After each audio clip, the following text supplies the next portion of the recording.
The beauty industry has a biodiversity problem and hardly anyone's talking about it.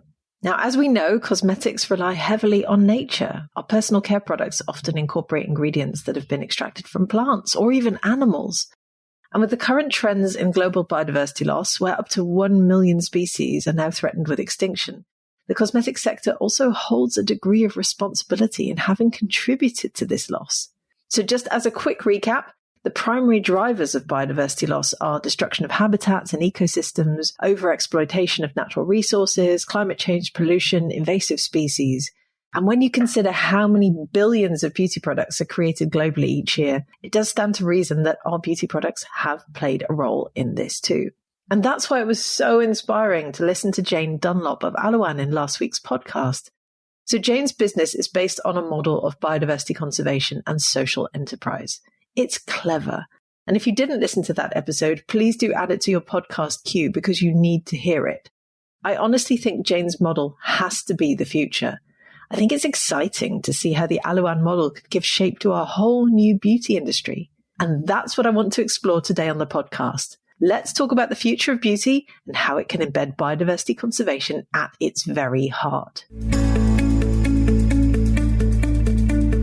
Hi, it's Lorraine Dallmeier, Chartered Environmentalist, Biologist and CEO of award-winning online organic cosmetic formulation school, Formula Botanica.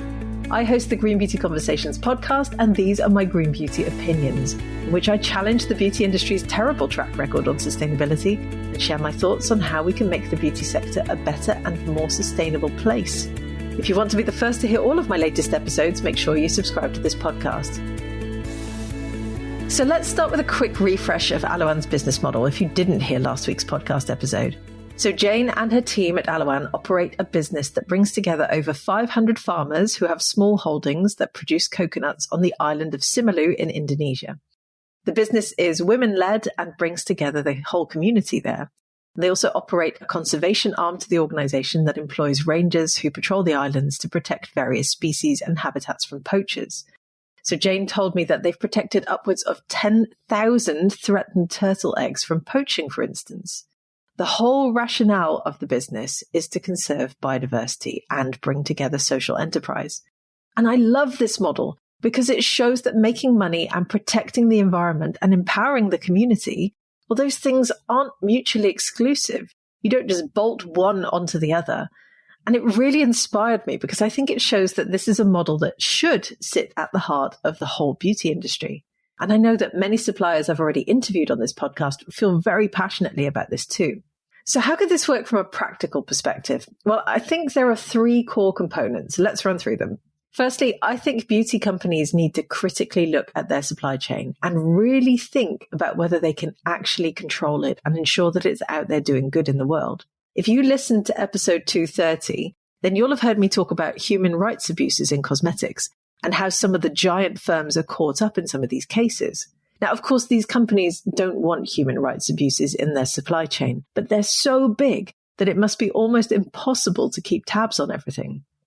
That's also why some of the giant cosmetics brands are now looking to move more towards biotech, which honestly I think is sensible because they'll have a much clearer overview and tighter control of their supply chain.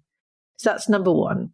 Secondly, I think that beauty brands that do have the ability to properly understand and work with their supply chain should be actively trying to bring net positive gain into everything they do.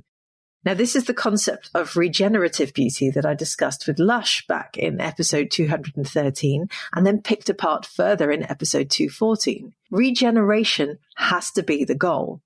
And I think it will be hard for the current business model used in the beauty sector to ever be considered regenerative, but it should always be what we aim for. This has to be the future. And finally, I think certification has to play a role. And we also heard that in Jane's story last week. But I think we need to go back to the OG certification schemes, particularly the organic ones. I greatly admire all of the smaller, newer certification schemes that have been created, and I totally understand why they've been created. But I don't see how they will have longevity beyond a few niche brands and really contribute to the core of what we need. Because ultimately, things need to be simple. And when you have to apply for 20 different certification schemes as a beauty brand, it's not simple, let's face it.